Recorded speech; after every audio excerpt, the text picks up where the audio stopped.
In today's video, I'm going to teach you how to save attachments from Outlook.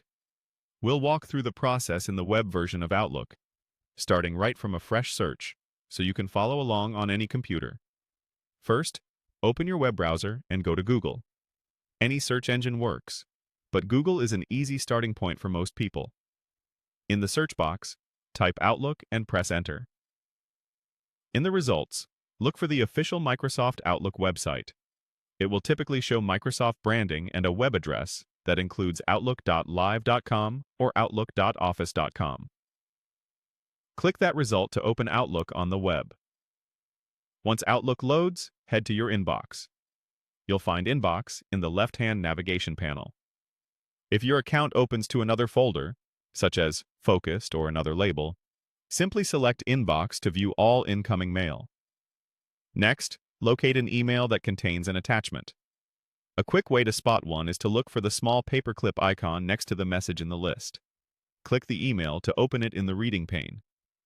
Inside the message, find the attachment area. You should see a file tile or a file name displayed under the subject line.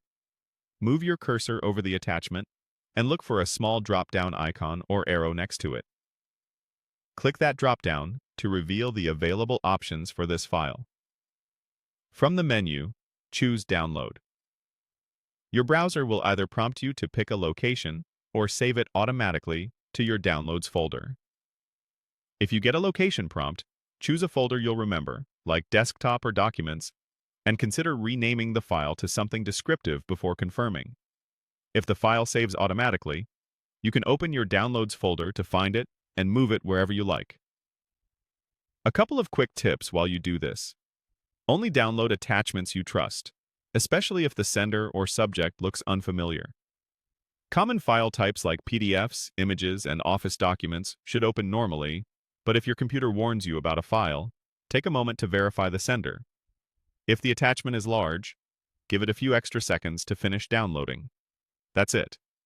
You opened Outlook from a search, went to your inbox, opened the message with an attachment, used the drop-down on the attachment, and clicked Download to save the file to your computer. Pause and rewind as needed, and practice with a test email to get comfortable.